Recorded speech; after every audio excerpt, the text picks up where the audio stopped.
नमस्कार, मेरा नाम विनीत त्रिपाठी है और आप नव भारत टाइम्स देख रहे हैं। एक दिन पहले यानी कि 5 फरवरी दिन बुधवार को न्यूज़ चैनल्स में दो अलग अलग तस्वीरें चल रही थी। एक तरफ देश की राजधानी दिल्ली के अंदर विधानसभा चुनाव चल रहे थे, इसलिए वोटिंग चल रही थी। तो स्क्रीन्स में वोटिंग की कतारें लगी हुई थी, लोग वोट डाल के आ रहे थे, अपनी फिंगर्स दिखा रहे थे। इसके बाद में कई नेता अपनी अपनी सरकार बनने का दावा कर रहे थे। ये एक दिन पहले की पहली खबर की तस्वीरें थी। दिन थोड़ा और बढ़ा, एक तस्वीर और आई। वो तस्वीर थी प्रधानमंत्री नरेंद्र मोदी की, जो कि महाकुंभ में स्नान करने पहुंचे थे। गंगा आरती करते हुए, पूजा पाठ करते हुए पूरा फ्रेम उन प्रधानमंत्री की, मोदी की तस्वीर पर थी। ये दो खबरें प्रमुखता से चल रही थी। लेकिन दोपहर तकरीबन 1 बजे के आसपास एक अमेरिकी सैन्य विमान अमृतसर एयरपोर्ट में उतरता है।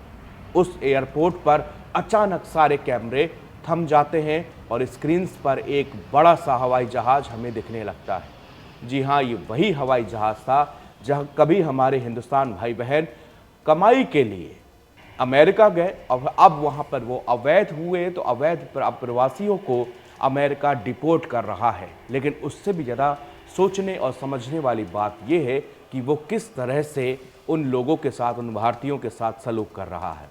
एक दिन पहले 104 भारतीयों की पहली खेप अमृतसर आ चुकी है। पुलिस इंटरोगेशन करने के बाद, उनकी जांच करने के बाद जहां जहां की जो जो निवासी हैं उनको उस जगहों पर भेज दिया गया है। बताया जा रहा है कि पंजाब से, हरियाणा से, गुजरात से, उत्तर प्रदेश से, महाराष्ट्र से, इन सारे जगहों से तमाम लोग जो है वो 104 लोग जो आए हैं उनको उस जगह पर भेज दिया गया है। उसमें से एक नागरिक हैं जसपाल सिंह। जसपाल जी ने जो अपनी आपबीती बताई है वो आपके चेहरे पे एक ऐसा दर्द पैदा कर देगी जिसको सुनना और समझना दोनों बड़ा मुश्किल है। जसपाल सिंह बताते हैं कि हमको पहले तो हमारे हाथ बांधे गए, उसके बाद हमारे पैरों में बेड़ियां डाल दी गई, उसके बाद हमको कहा गया कि एक बड़े से फ्लाइट में, एक सैन्य विमान में चलो। तब तक कहे हमको ये नहीं पता था कि ये लोग हमको भारत डिपोर्ट कर रहे हैं। यानी कि हमको बताया ही नहीं गया कि हमारा डिपोर्टेशन होना है और लोग हमको डिपोर्ट कर रहे हैं। लेकिन उसके बाद में वो विमान में बैठने लगते हैं। विमान में बैठने के बाद वो विमान आमतौर से यात्री विमान नहीं होता, वो सैन्य विमान में सीटें नहीं होती, क्योंकि इसमें बड़े बड़े जो युद्ध के पोत होते हैं, युद्ध की टैंक होती हैं, वो इनको एक जगह से दूसरी जगह करने के लिए ऐसे सैन्य विमानों का उपयोग किया जाता है, जो कि डोनाल्ड ट्रंप डिपोर्टेशन करने के लिए ऐसे विमानों का प्रयोग कर रहे हैं, जिसमें एक यात्री का खर्चा करीब 5 लाख रुपए से भी ज़्यादा हो रहा है।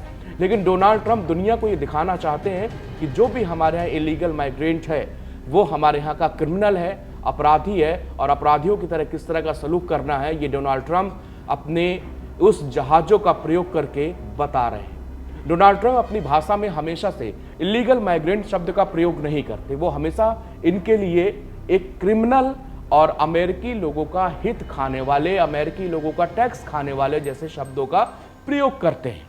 और जसपाल सिंह ने बताया कि 40 घंटे का जो सफ़र था, उस पूरे सैन्य विमान में सिर्फ एक वॉशरूम था।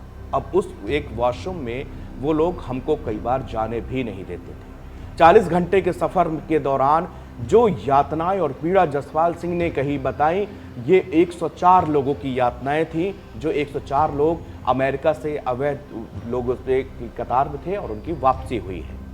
इसके अलावा मैं आपको बता दूं कि अभी 18,000 ऐसे नागरिक हैं जिनका डिपोर्टेशन होना है, जिनको वापस भारत भेजा जा रहा है। अमेरिका, भारत के साथ साथ तमाम उन मुल्कों में जहां के डंकी रूट्स के जरिए जो लोग अमेरिका में दाखिल हुए हैं उनको वापस भेजा जा रहा है। जसपाल सिंह के साथ भी फ्रॉड हुआ। एक भारतीय एजेंट ने उससे 30 लाख रुपए लिए। 30 लाख रुपए का झांसा देने के बाद उससे कहा गया कि हम तुमको लीगल तरीके से अमेरिका भेजेंगे। लेकिन उसके बाद में उसको ब्राज़ील भेजा गया। ब्राज़ील में 6 महीने रुका।